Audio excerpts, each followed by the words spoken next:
welcome to Loving the Planets for March 2019. I'm Armand Diaz, Long Island. And I'm Margaret Gray in Dublin. So, Margaret, we've got a month over here that has some big changes in it. Uranus going into Taurus, and other stuff is happening. We have the equinox this month. Let's get started right away. Tell us a little bit about how this is going to play out for Aries and Libra. Absolutely, it really is a big month. So particularly for these two planets, even though, I would say so, of course, as an Aries myself, but after 7 years of being on a permanent roller coaster with Uranus and Aries, it's finally on March 6th moving into Taurus. For those of us who have planets in Aries or in Libra, this might be cause for celebration, unless, of course, you've also got planets in Taurus, because there's really a lot more potential finally to stand on solid ground. So relationships have not been easy for these two signs. There's been a lot of changes, a lot of upheaval, and really that kind of feeling of not knowing what's coming next. So get ready to unbuckle and step off the roller coaster, Aries and Libra, because good changes ahead, more grounding. However, just to kind of know that until March 6th, Uranus in Aries is going to leave us maybe with some parting insights or surprises, or maybe a few shocks, because of course it's still at 29 degrees. And that's a very critical degree astrologically that we kind of all look at a little bit with dread when it comes along, just because it's gathered all this energy and it's really its last opportunity to help us make the changes we need to make. So on March 1st, be aware that we're offered an opportunity to maybe make some changes to our self-value, basically codependency no more. That's for these two signs. Now, then we jump right onto the 20th, when the sun, of course, the equinox, the sun moves into Aries, and it's finally time to kind of work on the balance of me, myself, and I versus compromise. And the reason for that is, of course, we've got a Libra supermoon that day, which is all about relationships. So it's really a very good time to look at what relationship patterns are you ready to let go of, particularly to do with, maybe too much or too little compromising. So it depends where you are on that scale. And really to explore what might balance look like in relationships going forward. Now, a few days later, we've got a very powerful opportunity to heal some issues to do with individual disempowerment and wounding to our sense of self. So that's a very important time to really strengthen your core if you've got planets in these signs, your solar plexus chakra. Some of these issues which come up are likely to really go back to childhood when that sense of self was forming. So we're kind of back to the basics of attachment theory, which is really where we kind of tend to go back. So that's really it in a nutshell for those two signs. And remember that we're talking about whether you have your sun and your moon in these signs, or also maybe your angles or other important planets. Your ankles? Ankles. Did I say ankles? Is Mercury retrograde already? Angles. Your angles. Okay. I thought Mercury retrograde is already. Fun. We need to take our fun while we can get it at the moment, because really Mercury retrograde in Pisces. That's what I was pointing out, is that things could be a little confusing. So if you're a Taurus, so Margaret's telling you if you're an Aries, you get off the roller coaster. Well, if you're an Aries, you probably don't mind being on the roller coaster. If you're a Taurus, you got to go on the roller coaster now for the next 7 years. And if you're a Scorpio, you got to go on the roller coaster for the next 7 years. And I see these two signs as fixed signs, maybe a little bit less crazy about that roller coaster ride. Taurus, it's all of life for Taurus. This is the steady, slow movement of Taurus that Taurus loves so much is going to be challenged by Uranus and Aries. And sorry, I'm so used to saying Uranus and Aries, Uranus and Taurus.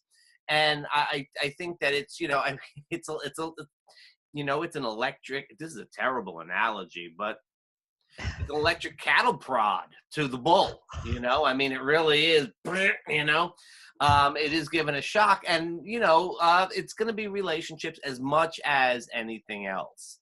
And I think that that's that's an unstable energy for a very stable sign. It's going to require some adaptation and some, I hate to use this word, Taurus. It's going to require some flexibility. It's going to require a little bit of flexibility. Now, don't get scared, but it's going to require a little bit of flexibility. And, well, you can figure that out. Now, for Scorpio, on the other hand, this is happening in their house of relationship. So it's most likely to play out in relationship for Scorpio. Other area, for all of us, lots of things will get shaken up. But for Scorpio, I think that this is an energy that is very much likely to require a little bit of freedom, a little bit of space, a little bit of breathing room in your relationship. That's what Uranus says. We need some breathing room. And if you don't get it, then things can sometimes crack. And Scorpio, breathing room. You might like that. So there's a challenge to these two signs. In all seriousness, there's a challenge to these two signs. The quest for stability and security is not easy to maintain when Uranus is around, and it really requires getting down to essentials. What really matters? What's form, what's on the outside that you can let go of, and what's really, really essential that you do need to hold on to. Those are the decisions for those signs. And I think, the first month that Uranus is in Taurus, these are things that we're thinking about.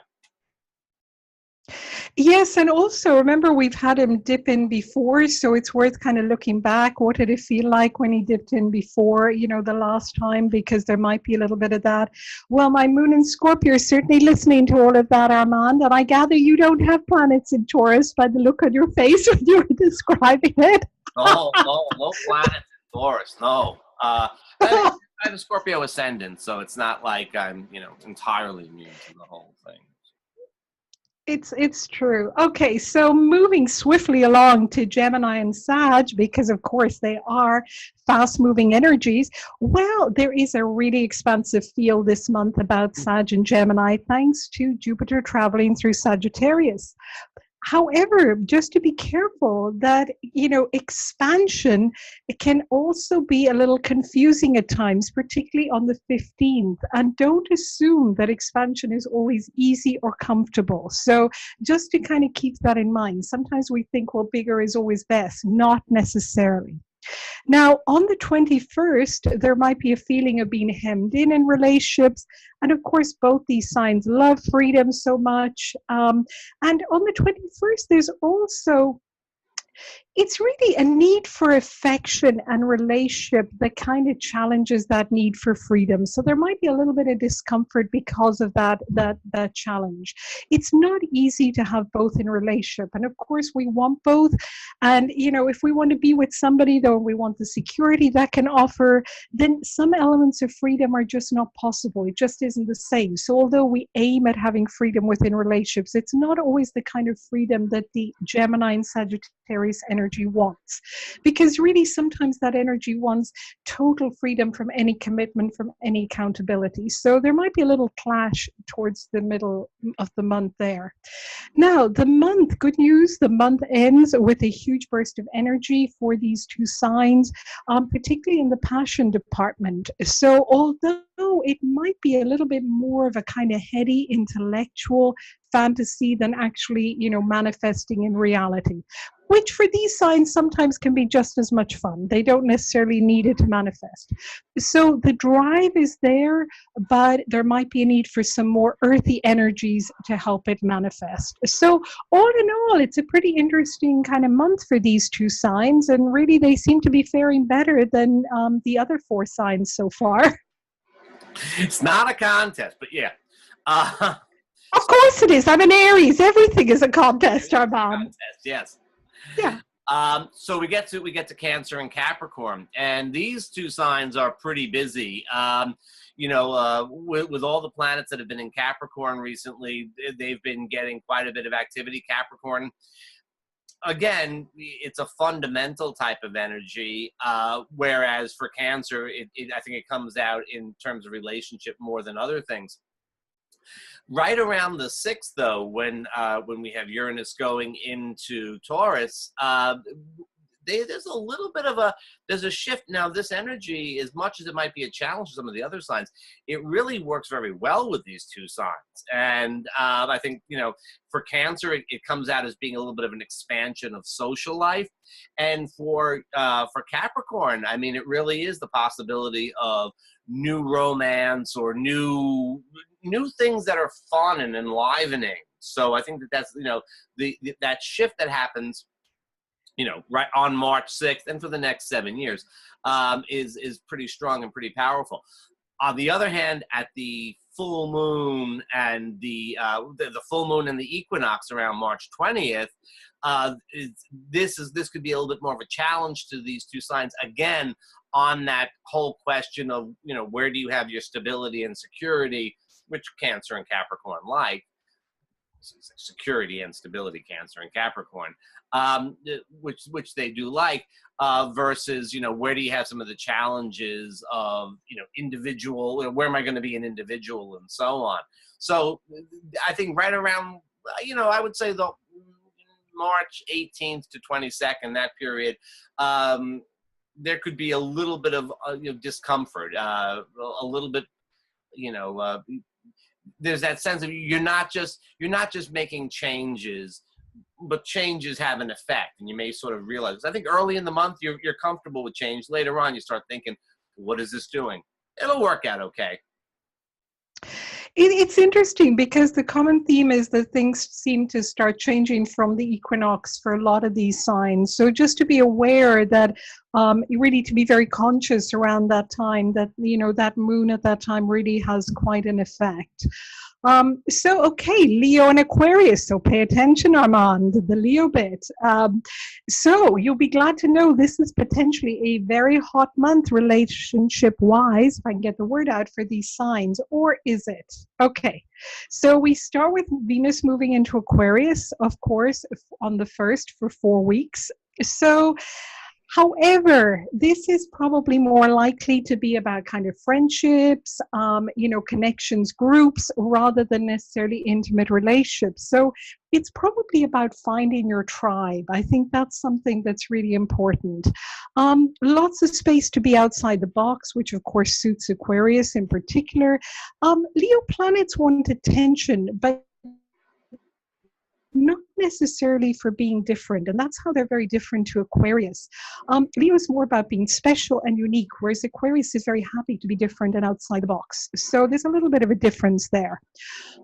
Just to be aware, immediately into the month, some old wounds may come to the surface for these two signs to do with relationship patterns. Careful not to take them personally. Sorry about that. Yeah, ouchie. Particularly Leo, because of course Leo can at times take things a little bit personally.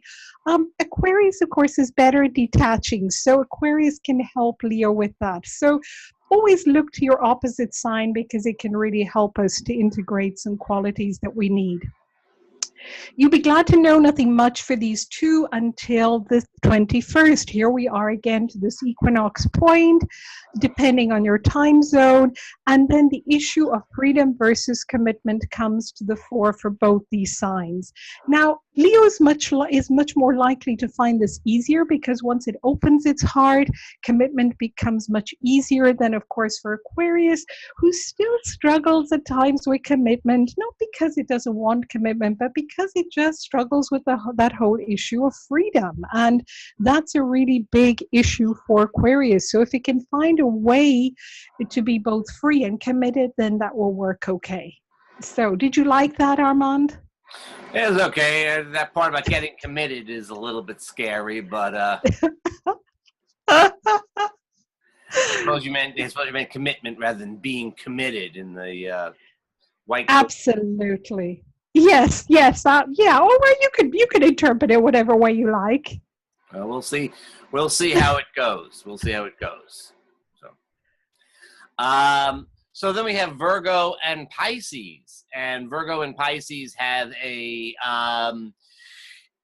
there's a lot of activity in these signs this month. Well, there's a lot of activity in the sign of Pisces.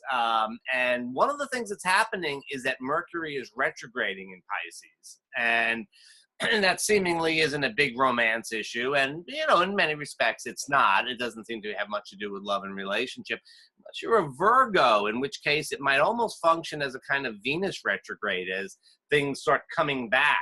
Or for that matter, if you're a Pisces, because then Virgo rules your relationship house and hence Mercury. So there could be for these two signs a little bit more going back internally. And I think that is something that, particularly on the new moon, March 6th, when we have Uranus also going into Taurus, might be very, very prominent.